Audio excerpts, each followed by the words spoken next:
I've got the 10 hottest prospects from spring training this week. Stay tuned.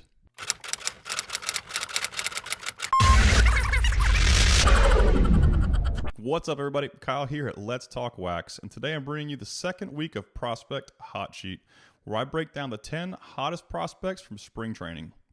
Now, this is a newer series, and last week was a really fun time. We got to cover some guys who really broke out in spring training. I'm going to try to keep this going through the season, not just spring training, so we can try to get the early jump on some guys who are really hot, because it doesn't take much for a guy to get hot and his card values to increase pretty quickly. On this week's list, we have some repeaters. We also have some names that I haven't talked about much on my channel, and we've also got some names that I have talked about on my channel. So it's a really interesting week. A lot happened in the minor leagues. Some guys really went off this week. We're going to jump into this thing, but first, if you guys enjoy my content, please subscribe and help me reach my goal of 5,000 subscribers. The more subscribers I get, the more money I have to spend on baseball cards. So it really helps me out, and it keeps my wife off my back too. And also, I have a Patreon page where you guys can find a ton of exclusive content. I've got breakdowns for every Bowman release since 2019. I have a top 100 Bowman Chrome Autos list, and I have a top 50 Bowman Chrome Autos under $50 list. So head over there and check that out. That's something you're interested in. But we're going to jump into this video, and like I said, it's a series I'm starting. It's going to be weekly. I'm going to do it on Monday night, and I just got a message from someone in my Discord server that said Bryson Stott was 3 for 3 today, and he's on this list, but that 3 for 3 is not going to show. So I take everything from Sunday, and the videos get uploaded on Monday. So if I missed anything from today's spring training games, that will be transferred over to next week. Without further ado, let's go ahead and jump into who we have on the hot sheet this week. All right, so along with the 10 hottest guys, I also am going to throw in some just missed guys, because there were a lot of players this week that had pretty exceptional starts. Some guys got their first few at-bats and played in their first couple of games. So we're going to jump in with 10 guys that just missed the top 10 this week. And we're going to start with Michael Busch from the Dodgers, who was 3 for 4 with a double. Joe Perez with the Astros, who was 2 for 3 with a double. Eleris Montero with the Rockies, and he was a guy who I was going to do a sleeper prospect video on, but I don't think it's going to be worth putting him on a sleeper list anymore, because I think he's going to break out. I just ran out of time, but he was a guy I wanted to put on my sleeper list. He was 3 for 8 with a bomb, a double, and 2 walks. My man Brian Rocchio, if you guys know anything about me or my content, you know that I love Brian Rocchio. He had 4 hits this week. He was 4 for 8. Ezekiel Duran, Texas Rangers second baseman. I know you saw that Josh Smith was on the cover of the thumbnail for this video this week, but his teammate Ezekiel Duran also had a good week. He went 3 for 8 with a home run and 5 RBI. Gabriel Arias with the Guardians, a power-hitting shortstop prospect who is all the way up to AAA, I believe, this year, and is very close to making his debut in the major leagues, was 5 for 8. He had 5 hits. The youngest guy I've talked about in spring training so far, Owen Casey, that was traded to the Chicago Cubs, had 3 hits, 2 doubles, and an RBI, and I believe he's only 19 years old. He's really emerged this offseason as a prospect that's just climbed a lot of top 100 ladders. He kind of made an appearance on some of them. I think he even made a top 5 appearance on the Cubs organizational prospect list. So he is a young up-and-comer to watch. He's a big bat. He's not going to play great defense, but the hit tool is really special with that kid. So check him out. Next is, no surprise, Michael Massey with the Royals, the nasty second baseman, Gold Glover in the minor leagues. He was 2 for 3 with a double and a stolen base. And finally, we've got Miguel Vargas with the Dodgers, was 2 for 4 with a home run and 3 RBIs. All right, now we're going to go ahead and jump into our top 10. And I didn't really put these guys in any specific order, but I will say that the bottom of the first 5 guys we talk about would be like 5 through 10. And the next 5 guys we talk about would be like 1 through 5. So I would say the 5 guys I'm about to talk about right now would be tier 2 this week, and I guess the next 5 guys will be tier 1. But they're not really ranked within their tiers. So we're going to start this thing off with Nick Allen, and he has been around for quite a while. He's 23. He went 4 for 9 with a home run. And what's really surprising with Nick Allen is he's not a power hitter. He is a contact hitter, and he makes a lot of contact, and he hits for a lot of average. He also plays exceptional defense at shortstop. So the one missing key to his game was power. Don't know if he's going to run into much more. I don't know if he just happened to hit a home run this week, but it's going to be really interesting to see if for some maybe mechanical swing change he made in the offseason, if he's going to tap into a little bit of power.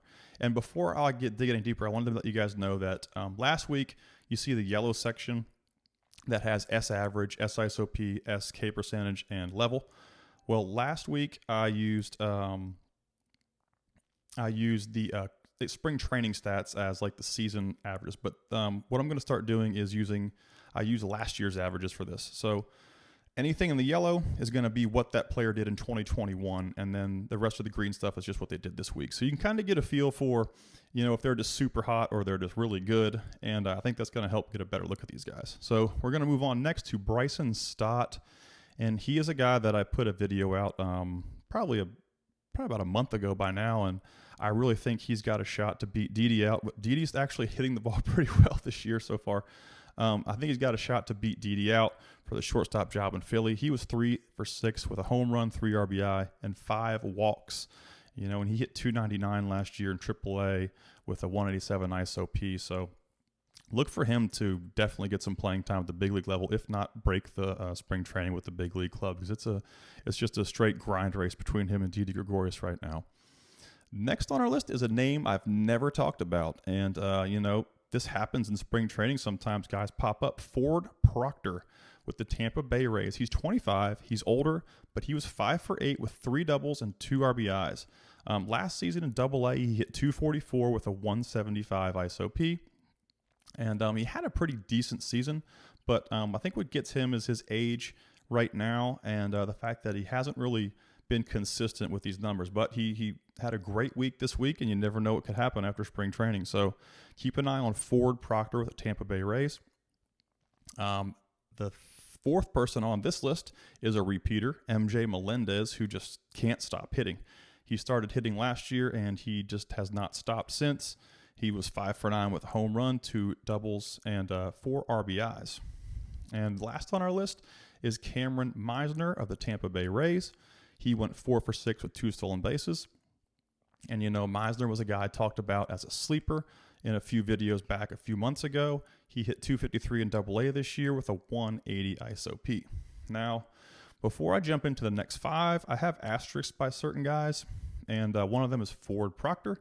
So he has a first Chrome prospect card in 2018 draft, and his first auto is in 2020 Bowman. So be aware of that. His auto does not have a first emblem on it, but his first prospect cards can be found in 2018 draft. And I didn't have enough room on the slides to put both of the cards, so I put an asterisk by some of these guys. Nick Allen is the same, similar to Proctor. His first prospect card is in 2017 draft, but his first auto is in 2018 Bowman Chrome. And it's also a redemption, so I don't think that you can rip wax and find it, because I don't think the redemption is going to be valid anymore. So if you're looking to get a Nick Allen auto, you're probably going to have to go on eBay or some other sort of shopping place to buy his card, because the redemptions are going to be expired by now. And his first prospect cards are going to be in 2017 draft. And the next asterisk is Cameron Meisner. We got a lot of asterisks on this list. Cameron Meisner is an SP auto. They are very hard to find on eBay, and I think the price kind of shows that. When I did a video about Meisner a month or two back, it was really hard to find comps. So he's a short print, so be aware of that. And finally, MJ Melendez does not have base autos. So that kind of increases his stock because he only has refractor and up. And the print run on base autos is pretty high, so that makes his stuff more valuable. So those are what the asterisks are for.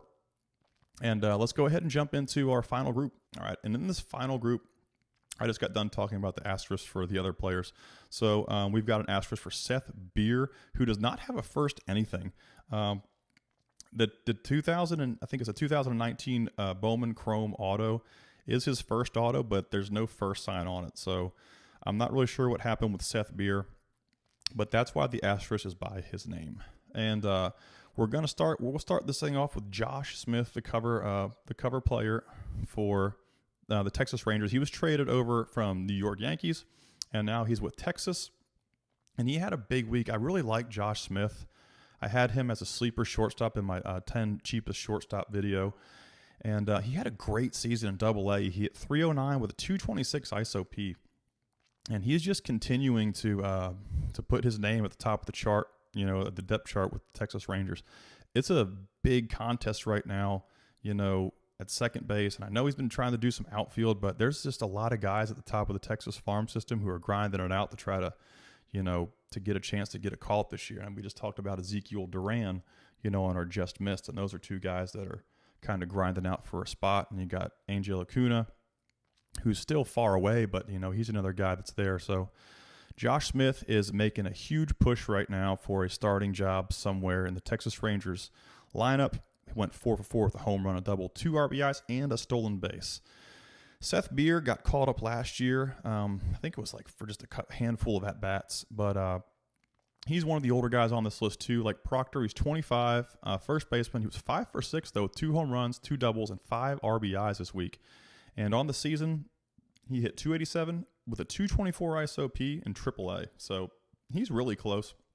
He got an opportunity to play last year too. Next on our list is Patrick Bailey.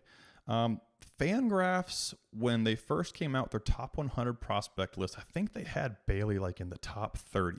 And there were a lot of people like, oh my gosh, why is Patrick Bailey in the top 30? Patrick Bailey is a super sleeper. And I don't think it's going to be long before he kind of erupts too. We've got so many catchers right now in the minor leagues that are just raking, and put him on the list. He went 4 for 7 with a home run, 2 doubles, and 2 RBIs this past week. He's 22. He played in high A this year. He had a 265 batting average and a 164 ISOP. So he had a pretty decent season. So Patrick Bailey is definitely a guy to look for. He's pretty solid defensively behind the plate too, so I don't think he's going to be moved out of that position. Fourth on this list, and like I said, this is in no particular order because Ezekiel Tovar probably had the biggest week of anybody on this list. He hit a home run last week, so he's actually got 3 home runs on the season or on the spring training. But for this week, he only hit 2 home runs, but he was 6 for 11 with 2 home runs, 2 doubles, and 5 RBIs. Now, Ezekiel Tovar is another one of the youngest players on this list. He had a really, mediocre season in 2019, but he had a really great season in this past year. He was super young. He played in the fall league, though, and he struggled a little bit in the fall league, and I think his stock kind of dropped, but he was still so young, and he came out in spring training, and this past week he just absolutely raked. So Ezekiel Tovar with the Colorado Rockies, he's a shortstop prospect. Like I said, at 287 at the 188 ISOP this past year, had a really good year in high A. And finally, another repeater on this list is one that is no surprise. It's Bobby Witt Jr., who just strokes baseballs. He's going to be special. He's going to be a really big boost for the Kansas City Royals. They're just absolutely. I think Prado had a couple of hits. Nick Prado was on our list last week. He had a couple of hits this week. MJ Melendez can't stop hitting. Bobby Witt Jr. is just unbelievable. The Royals have a lot to look forward to with some of their young guys. And Witt was 5 for 12 with 2 homers, 5 RBIs, and a stolen base. And as you know, this past year in AAA, he was 21. He hit 290 with a 286 ISOP in AAA. And he plays a mean shortstop. So Bobby Witt Jr. is a guy to keep and hold and put on the shelf. I've got a PSA 10 Chrome First that I don't plan on moving, and it's all I could afford, and that's why I do my YouTube videos. So maybe one day I can upgrade to like really expensive cards like a Bobby Witt Jr. First PSA 10 Auto. But like I said, my wife's probably going to kill me if I do that. So that's going to wrap up this week's Prospect Hot Sheet. I hope I was able to give you guys some good info on some people that I like and some people who are, starting to make some trends upward in spring training this week. If you guys enjoy this content, like I said, please subscribe and help me get to 5,000 subscribers. And if you guys want to see some of my exclusive content, head over to Patreon. I'll put a link in the description for that. As always, I really appreciate you guys' views and your comments. And if you think I missed anybody this week, just drop them in the comments and let me know. And I'll talk to you guys next week on our next video. Have a good one.